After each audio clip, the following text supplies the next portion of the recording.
On today's edition of Locked On NHL, the Penguins put a goalie on waivers, the Oilers and Wild with a playoff series preview early in January, and the Carolina Hurricanes and Buffalo Sabres play a very funny regular season game, all on today's edition of Locked On NHL.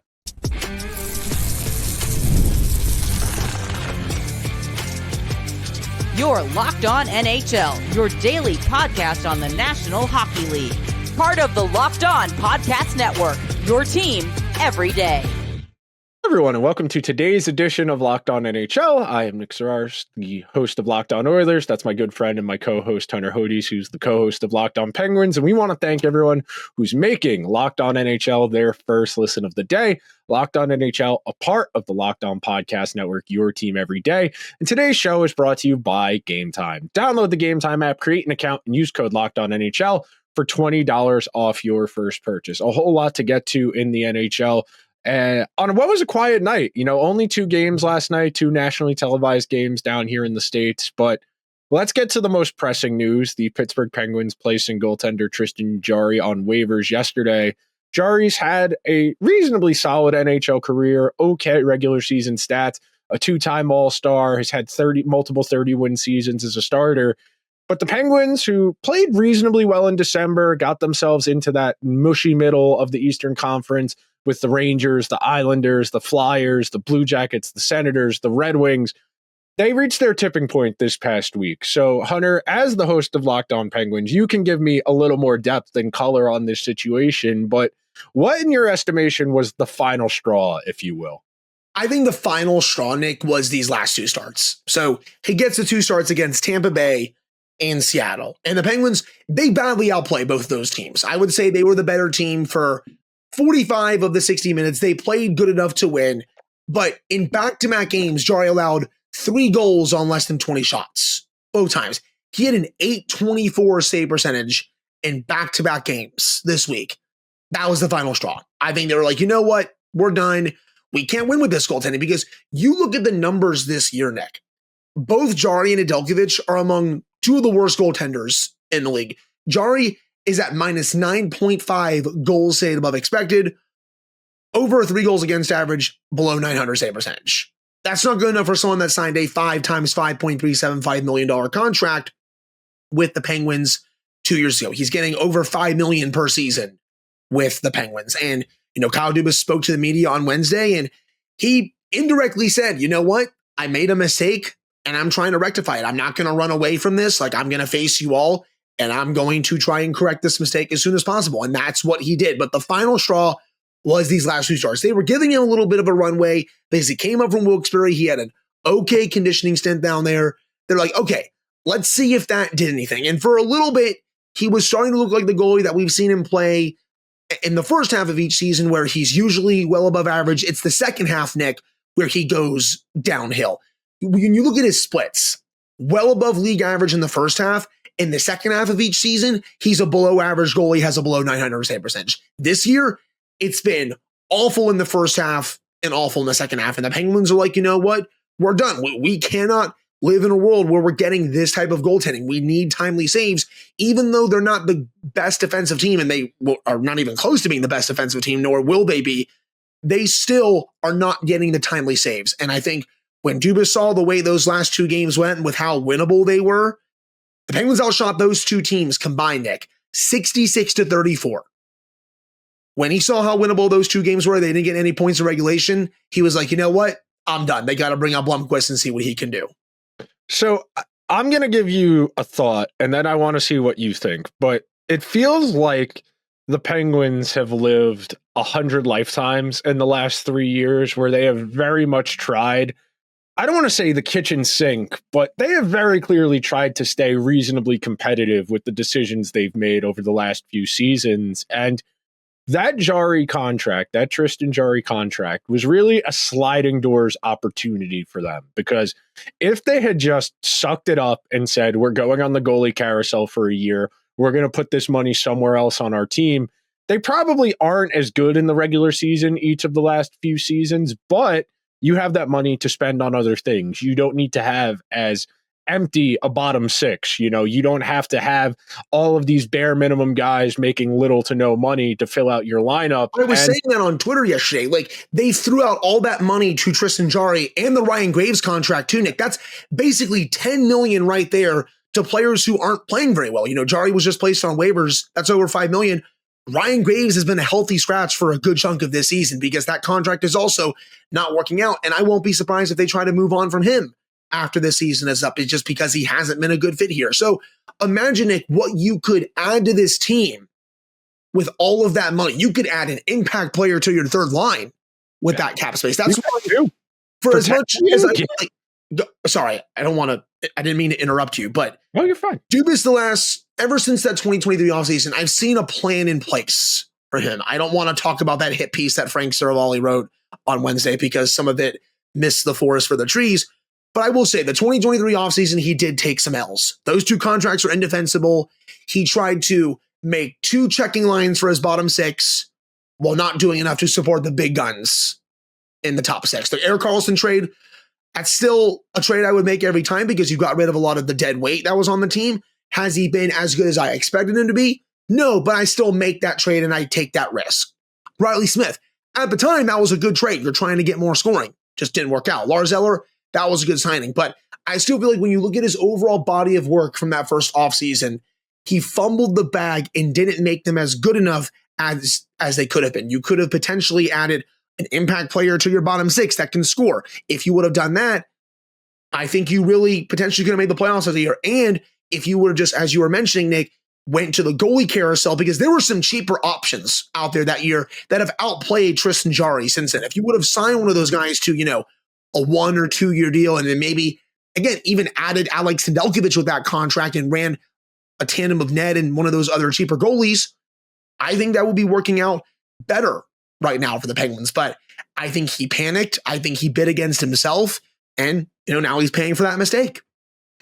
The one last thought I want to offer on this idea is you had a defined window. You only have Crosby, Malkin, Letang for 3-4 more years when they made that decision on Jarry. And if they had just sucked it up and took their medicine for a year, you probably wouldn't have wasted the last 2 years. And ultimately, when you are a team that's assembled to make the playoffs and you don't make the playoffs, you can definitively say you wasted that season. This isn't as ambiguous as talking about a team that loses in the second round of the playoffs or in the conference finals and calling that a failure. Because at the end of the day, only one team gets to leave with the Stanley Cup at the end of June. So I don't want to be as blanket, hard and fast as I would be. It's talking about a team that lost in the conference finals last year, like say the Rangers or the Stars.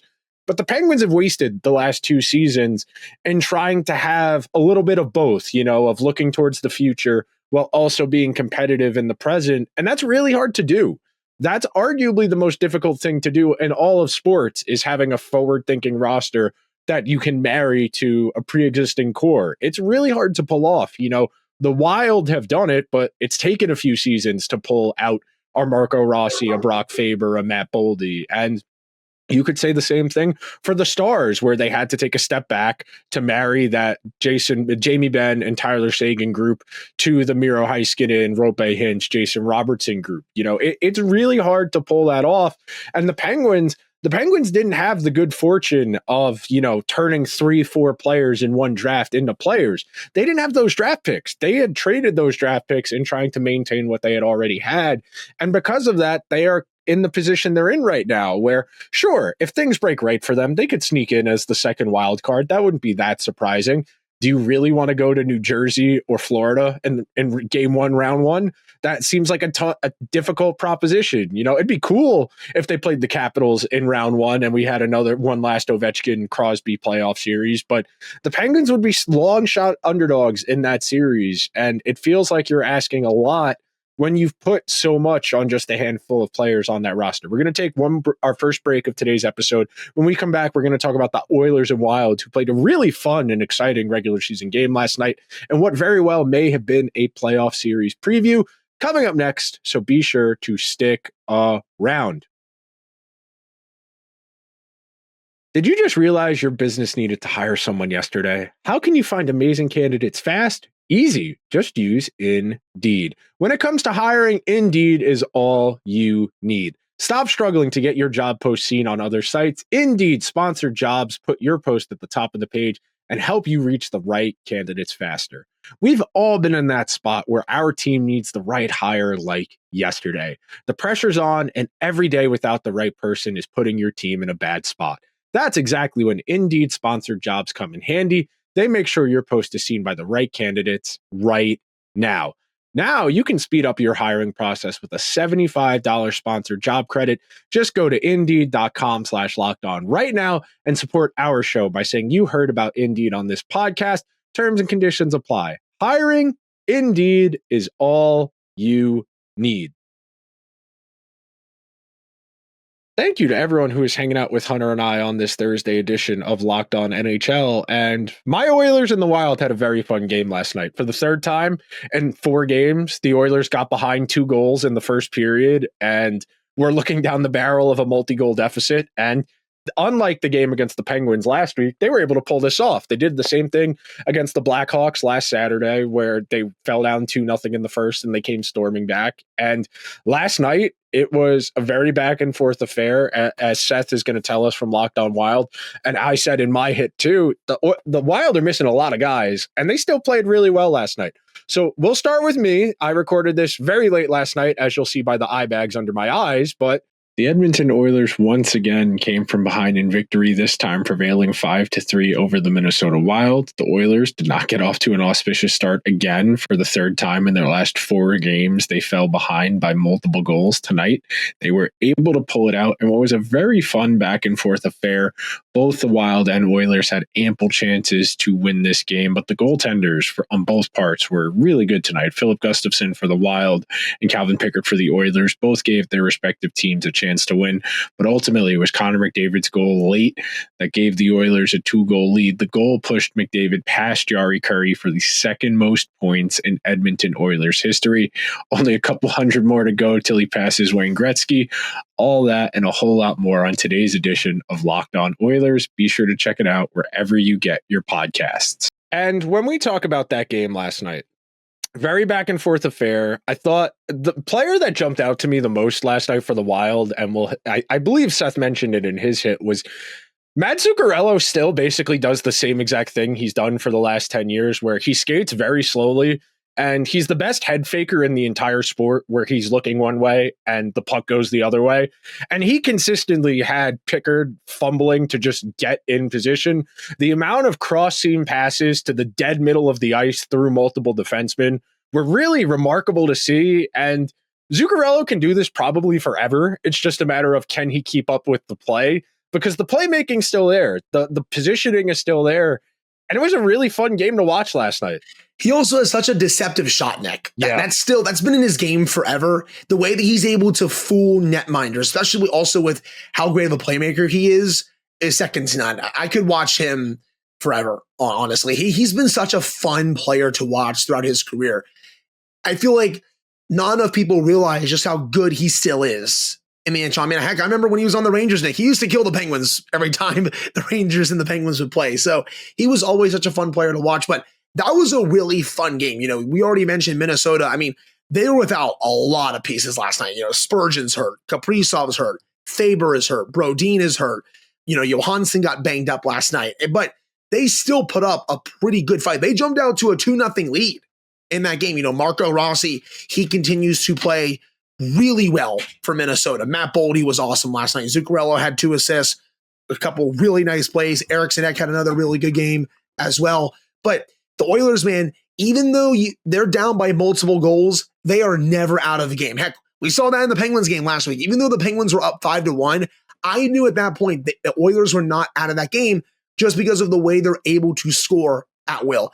And you saw that. Connor McDavid last night, my friend, just basically took the game over. And that second goal that he had, Nick, I'm sorry, that's disgusting. Like, what kind of angle is that you're scoring from? Like, there's probably only a small handful of players in this league that can score from that angle, but Connor McDavid is just that dude, and he was able to storm the Oilers back. Nugent Hopkins, I felt like, had a good game, and again, they've been starting out slow in these games, but it doesn't really matter at times just because of how potent they are offensively. We're going to throw it to Seth right now. And when we come back, we'll talk more about that McDavid goal because I had a specific thought I had on the episode I recorded. I mean, at least the power play went 2 for 3, but the Minnesota Wild still lost to the Edmonton Oilers at home. Hey, everybody, Seth Topal, host of Locked On Wild, recapping a 5-3 loss for the Minnesota Wild against Edmonton. The XL Energy woes continue for the Wild. They fall to 11-10-1 at home. And the Wild had a 2-0 lead in this game on goals by Matt Boldy and Marco Rossi before Edmonton rallied to tie at the end of the first. Ryan Hartman gave the Wild a 3-2 lead in the second. But then it was 3 straight goals for Edmonton to finish off the scoring and make this one 5-3. Philip Gustafsson has allowed 19 goals in his last 4 games. And honestly, considering who's out of the lineup for this Minnesota Wild team, no Kirill Kaprizov, no Jonas Brodin, no Jared Spurgeon, no Brock Faber, I don't know how you can really expect more than this. The Wilds just continue to come up a little short, and they'll try to go get another one against Nashville on Saturday. For more on the Minnesota Wild, make sure you follow Locked On Wild wherever you listen to your podcast. And the thing is, and I said this on my episode of Locked On Oilers I recorded last night, I thought the Wild were doing a really good job through the first half of that game of really clogging the middle and forcing the Oilers to forecheck, which the Oilers don't want to do. The Oilers don't want to play cycle forecheck high to low in the offensive zone. And that's the idea of the way they have the lineup constructed. When Leon and Connor are on separate lines, the idea is they're going to send Henrique out there with whichever 2 wingers he happens to have on that given night. And they're going to cycle the puck in the offensive zone for 45 seconds and put heat on them. But as for that McDavid goal, the thing that really frustrates you as a Wild fan or a player on the Wild, that defenseman played that sequence perfectly. That defenseman took away the passing lane. So the only play McDavid had was to take that shot from that ridiculous angle and to bank it in off of Gustafsson. And like you said, there are just not a lot of people in the league capable of doing that. So it's really a conundrum of, I made the perfect play as a defenseman. What else would you like me to do? Right. No, I agree. In Minnesota, they've always been a very stingy defensive team. This goes back several years, Nick. Like when they are healthy and when they're on, it is very tough to generate offense against them. I do think injuries definitely played a big role in this one, considering that 2 of their best defensemen, were out. Spurgeon, he's awesome. Brodin, he's awesome. I mean, they had John Merrill on the top pairing, for God's sake, dude. And I think John Merrill is fine, but is he a top pairing defenseman in the National Hockey League? No, he's not. He's a second or third pairing guy. So I think they're going to be fine. I saw Seth's tweet last night. Like, people were coming into his postgame apparently and being like, oh, the Wild staying, they got to trade everyone. And it's just like, the Wild are going to be okay. They've already blown away all of our expectations from this year. I mean, I had them missing the playoffs this year. I did not think they were going to be that good. They've been awesome this year, and they're going to be a really tough out once they do get in the playoffs. They just got to get healthy, man. That's the biggest thing. It's really a difficult time, and they've got plenty of cushion to the wild card situation, and very much like the East, that last wild card spot in the West is wide open to anybody who wants to be able to pull it together. Of course, you don't want to take your points cushion for granted if you're the Wild, but you have some room, and when the Wild are healthy, I think you can make a strong argument they're the second or third most talented team in the entire conference when they're healthy. They just have to get healthy.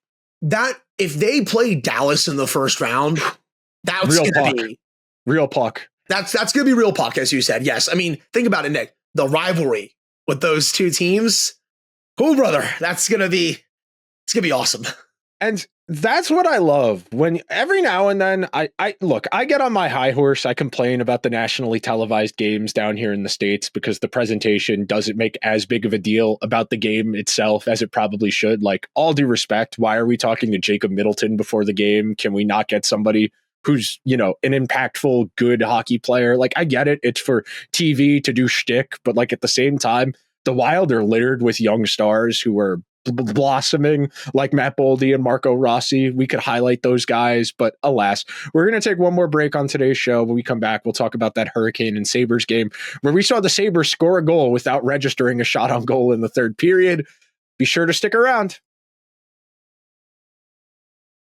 I love going to live events, whether it's sports, music, theater, or comedy. One of my favorite memories of last year was going to see Chris Stapleton and George Strait at MetLife. There's nothing like a country concert in the summer in a football stadium. That's one of those things that makes you just happy to be alive. And now Game Time's made it even easier to get tickets for your favorite events with their new feature, Game Time Picks. This feature filters out the fluff to show you only incredible deals on great seats, so you don't have to waste time searching through thousands of tickets. Recently, my friends and I were debating what we were going to do for my birthday early next month, and we settled on going to Devils Golden Knights so we could see Jack Eichel, one of my favorite players. And with Game Time Picks, it made it really easy to find amazing deals, and we could even see the view from our seats before we bought them. The super deal was particularly impressive, offering great seats at unbeatable prices. Plus, the app's all-in pricing shows the total cost up front with no surprise fees at checkout. Take the guesswork out of buying tickets with Game Time. Download the Game Time app, create an account, and use code LOCKEDONNHL for $20 off your first purchase. Terms apply. Again, redeem code LOCKEDON NHL for $20 off. Download Game Time today. What time is it? Game time. Thank you to everyone who is hanging out with Hunter and I on this Thursday edition of Locked On NHL. And like we said, light night in the league last night, only 2 games. The other game that was played last night, 6:30 puck drop, Eastern Standard Time, a little bit on the early side. Definitely didn't help the attendance woes in Buffalo, but very interesting game where the Sabres got out to the big lead. And then you got to watch the Hurricanes skate their butts off to try and get back in that game. And they gave it a valiant effort to come back from 3-0 down. You know, you get it within 1 and suddenly you start feeling like we already scored 2. What's 1 more? Right. And I thought, just considering how this season has gone for Buffalo, when I was watching that, I'm like, they're totally going to tie this, right? Like this would be a peak Sabres moment considering how rough this season has been for them. And I think they might be looking at a GM change after the season if it keeps going the way it's going right now, potentially.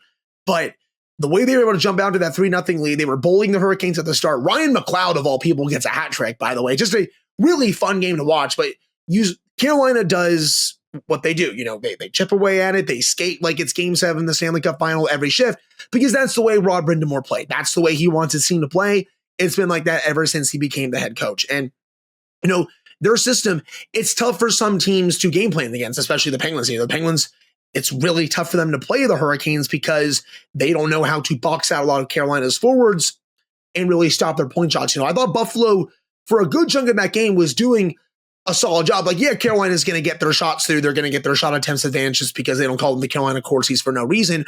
But in the end, Buffalo did just enough to come out with that 4-2 win. And that's a nice win for them, considering the Hurricanes are one of the best teams in the conference. I expected the Hurricanes to take a bit of a step back this year, Nick, considering the amount of talent that they lost over the offseason, but they've blown away some of my expectations for them this year. And I do think they're going to be fairly aggressive at the deadline. I can see them going out to get a goalie. I think John Gibson would make a lot of sense for them. He's playing a bit better this year for Anaheim. I could see them really going out to get him, considering the goalie carousel that the Hurricanes are usually always involved in. I think they could also use another scorer as well. But for that game, at least, Buffalo, really nice win. We'll see if they can continue that this week. Actually, we'll play the Penguins tomorrow night at home. One last thing I wanted to get in on that game. It's frustrating to me because on paper, the Sabres should be better than they are. Yes. That's the thing I think that frustrates people a lot, and why people don't necessarily have the requisite amount of empathy for them that they do for other teams that are flopping. I think there's a lot of heat on the decision makers in that organization. The ownership in particular has really drawn the ire of that fan base. People are very reticent to care to spend money on that team because of the ownership's lack of willingness to do anything different. You know, they have 2 first overall picks on that team. They have a litany of forwards who have shown the ability to play at a high level in the NHL, and they can't put it together. for whatever reason, whenever you get to Buffalo, the vibes fall apart. You think about what Ryan O'Reilly said after getting to St. Louis about how playing in Buffalo made him stop loving hockey. It was so miserable. It was so difficult to be around. You look at some of the pieces they've brought in over the last year or so to try and round out their roster. You know, the Byram for Casey Middlestad trade. You think about trading for Ryan McLeod, who had a hat trick last night. You think about going and getting Nick Aube-Kubel, trying their best to fine-tune a roster to specialize, and it just isn't coming together. And then you start to get to a point of where a lot of people are in that fan base of, are we cursed? What did we do wrong to deserve this? Right. And this has gone through multiple head coaches. Multiple coaches, multiple GMs. Yeah. Ownership. I mean, there's really he's not going to sell the team. You know, the Pegula family, they're not going to sell it. So the Sabres fans are upset about the Pegula family, which I understand, but that's not going to happen. But you also look at some of the other players that have left, Nick, you know, even outside of Jack Eichel, who obviously won a Stanley Cup, Reinhart, he leaves Buffalo. Look at the player he is now. Look at Brandon Montour. He left Buffalo. Look at the player he is now. It just feels like some of these high-end players, when they leave Buffalo, even though they're good players for the Sabres, they become great players for other teams. And I'd be curious to see what that would look like for someone like a Tage Thompson if he were to ever leave Buffalo, someone like a Dylan Cousins. But I think the Sabres are rightfully afraid to move some of those guys because they've seen what's happened to some of these other players that they've moved on from to try and create a spark, change the culture. But it hasn't worked out because those players have gone on to blossom for other teams. Now I feel like they're like, okay, we have some of these high-end guys, but we don't want to move them just because of what's happened for other players. But then the question remains, Nick, what do you do here? Like, you can't keep trotting out the same team. You have to make changes. But again, at the same time, as I said, they're scared to do it for obvious reasons. Because you think about it, they have two goalies who have promising track records in Pekka Luukkonen and Devin Levy. You have Owen Power, you have Rasmus Dahlin, you have Bowen Byram. Okay. You have Alex Tuck, you have Tage Thompson, you have Dylan Cousins. You have a nice group of players. And if they are all simultaneously struggling to live up to their expectations, that should be setting off alarm bells. That something here, not hockey on ice, is what's holding this group back. And sure, some of that is just a byproduct of consistently losing all of the time. You know, there's a reason, as much as people like you and I hate when teams throw money at veterans in free agency to complement young guys, there's a reason the Ducks threw all that money at Alex Kallur and Ryan Strome and Frank Vetrano. They don't want their young guys to just be in a perpetual state of misery over and over again. Look, the Sabres have tried. You know, they did the Jeff Skinner and Taylor Hall experiments. They have tried. They traded for Kyle Oposo way back when to try and give them a veteran leader who they, ended up trading to Florida. He won a cup there last year, but they have tried. I don't want to say they have exhausted every possibility, but it kind of feels like that organization is reaching a tipping point where they're just going to have people stop showing up entirely. I really do think so. And I've said this before, I haven't said it in a while, but I'll say it again here. Once losing sets in, man, it takes a long time to get it out. It's like cigarette smoke. It's been obviously over a decade at this point, Nick. So, yeah. It's a fascinating case study because when you have that much talent, I don't think they're that much worse talent-wise than Detroit, than Ottawa.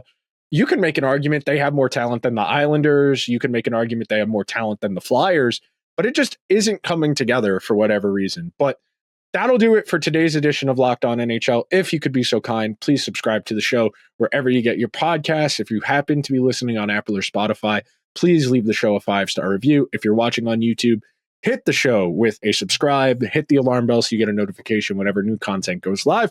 Hunter and I will see you guys next Thursday.